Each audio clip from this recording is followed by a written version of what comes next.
कुठं आहे सीसीटीव्ही 8 दिवसाचा दाखवा बरं. हा तुम्ही हजर असले तर हा खरं बोला, खरं सांगा. असं नाही आम्ही, तुम्ही खरं सांगितलं तर पाहायची गरज पडणार नाही. पाहिल्यावर खोटं निघाल तर मग त्याची स्पेसिफिक तक्रार करायला लागत असतो सर. मी 3-4 दिवस तेच मी म्हणतो. पूरी गलत बात है. आप आगे जब भी दिख रहे हैं तो हम इतनी बार दफना गए, साहब अभी तक हमको दिखे नहीं.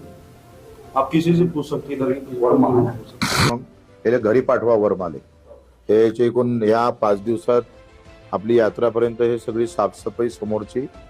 हो हो वर्मा महाराज, तुम्हाला दंड आहे 50,000 हे पूर्ण साफ करून घ्यायचं तुमच्या पैशातून. काही काळी कचरा काही दिसलं नाही पाहिजे. सगळ्या व्यवस्थित हा रंगरंगोटी सगळे करून घ्या. नाहीतर मग याचं पत्र तक्रार करायला लागणार. हे रेकॉर्डवर आहेच यायचं. हे सीसीटीव्ही तपासून घे बरं. हे पहा तुमचा कारभार एका ठिकाणी जमा करून वेस्ट नाही, काही लक्ष नहीं है. क्या हो गया था? क्या मालूम सर, क्या हुआ क्या नहीं. कब से भर्ती किया है? 2-3 दिन हो गए. तो काय बाल मृत्यू झाले? कल बाल मृत्यु हुआ ना सर, लेकिन ये दवाखाना इतना बड़ा दवाखाना बना है यहाँ. हाँ हाँ हाँ, और यहाँ पे इलाज बराबर नहीं होती. हाँ फटाक से रेफर कर देते अचलपुर. हाँ. थोड़े से मेरे रेफर, यानी यहाँ डॉक्टर लोग लोड लेते नहीं. काय कावीर कावीर आहे का? डॉक्टर यहाँ रहता नहीं. माझ्या सिर्फ नाम मात्र है. बस कावीरला तर औषधीनच चांगलं करतो ना आपण. इथे की नाही सर, मेन डॉक्टर राहत नाही. हाय वर्मा, आता ते काय सांगतं? खोटे बोलतात हे ते. तर आज दिसून राहिले आम्हाला. हे आम्ही- बिचारे नवीन नवीन आले, त्यांना काय समजते. ये लड़के हूँ आते हैं, पुराने डॉक्टर ही नहीं. और ये डॉक्टर साहब रहता नहीं यहाँ पे. सिर्फ हफ्ते में 1 दिन आता. जाओ देखते बैठो वो दवाखाना में क्या हो रहा था. बोमा बोमा आहे वर्मा सगळ्यात जास्त. कुठं आहे हजेरीपट? कुठं आहे तुमचा? ते बाल मृत्यू झालाय, त्या बाल मृत्यूची हिस्ट्री घेतली का तुम्ही? तुम्ही वैद्यकीय अधिकाऱ्याला त्या काटकुमला पत्र द्या. तर तुमची एनएम गेलती का नाही, आशा वर्कर गेलती का नाही, तिला काय नोंदी घेतल्या? पहिले तर आपण गर्भधर मातेचं नोंदच करतोय, करत नाही. इथं ती आली होती का कधी?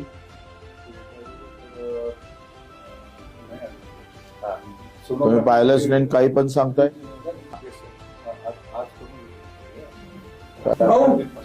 मैं महीने में 2 बार आता हूँ, कभी देखा नहीं. और दूसरी बात ये कि जो टैबलेट है, हर बीमारी के लिए एक ही टैबलेट देते हैं. मग काय अशा बोंबा वर्मा, काय तुम्हीच हजर नाही राहत. कमसे कम त्याची नाही होत तर तिकडे सांगा तुम्ही. पण सगळ्या सह्या मारल्या ना, एकाची चूक झाली असेल. एक खट. त्यांनी सह्या मारून चुकून सर माझ्या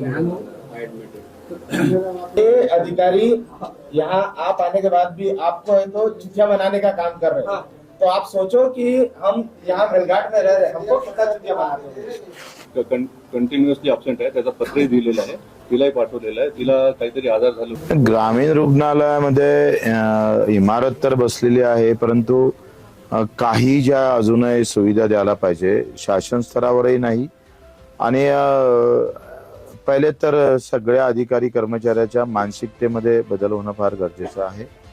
काही डॉक्टर फार इमानदारीनं काम करतात, काही लोक हजर राहत नाही. ही तक्रार असताना जेव्हा हजर राहतं तेव्हा त्यांचं इथे काही मनच नसते. त्यांचं मन सेवेतलं नसल्यामुळं हजर राहूनही फायदा नसतो. हे जे जुनी इमारत आहे हे महिला व बाल रुग्णालय म्हणून याला परिवर्तित केलं पाहिजे. आणि 50 बेडचं समोर एक PSCच्या ठिकाणी नवीन रुग्णालय बांधलं पाहिजे. म्हणजे दोनही मिळून ते सगळ्यात जास्त पेशंट जर आपण पाहिले तर ते लहान मुलं आणि डिलिव्हरी पेशंट महिलांचे जास्त आहे. तो विचार करून समोर जाणं गरजेचं आहे. दुसरं असं का इथल्या ज्या बाकीच्या व्यवस्था आहे त्यामध्ये काही आता चुक्या दिसल्या त्या काही आणत नाही. त्यांना आम्ही समजून सांगितलं तर साधं डांबरीकरण, BNCनं हे डांबरीकरण, अंदरचे जे काही टॉयलेटचे काही फरशा बदलायला पाहिजे, BNCनं काहीच केलं नाही. म्हणजे दुरुस्ती म्हणून नावाची गोष्ट झाल्यापासून कलर सुद्धा हॉस्पिटलला केलेलं दिसत नाही. बांधकाम विभाग किती बिनधास्त आहे हे त्याच्यावरून लक्षात येतंय. आणि आता बालमृत्यू जे झाला त्या बालमृत्यूचं नेमकं कारण काय ते डॉक्टर सांगू शकले नाही. त्यांनी सांगितलं का बा नाळा तोडला आणि त्याच्यामुळे ते झालंय. तर अर्थात मग प्राथमिक आरोग्य केंद्र आणि त्याचे उपकेंद्र आणि तिथल्या स्टॉपनं त्याच्या गर्भधार माता असताना नोंदी घेतल्या का नाही घेतल्या, त्याची व्हिजिट झाली का नाही झाली, हे पाहणं पण गरजेचं आहे ना. आणि मग असं जर पाहिलं जात नसेल तर मग नेमका दोष कोणाचा हे निष्पन्न होणार नाही. या सगळ्या गोष्टीसाठी काम करणं गरजेचं आहे. अखेरी इमारतीपेक्षा माणसं चांगले पाहिजे हो. बिल्डिंग मध्ये इमारतीमध्ये इमारत किती मजली याच्यापेक्षा माणसं किती चांगले आहे मनाचे आहे त्याच्यावर त्या हॉस्पिटलचं अवलंबून असतं. तरी त्यापैकी डॉक्टर बऱ्यापैकी काम करत आहे. आणि डॉक्टर वर्मांना पण आम्ही सांगितलं, ते गैरहजर राहतात, त्यांनी काही घरचा प्रॉब्लेम सांगितला पण कुठं नाही 8 दिवस 3 दिवस तर सांगा ना कोणत्या तारखेला हजर राहतात ते.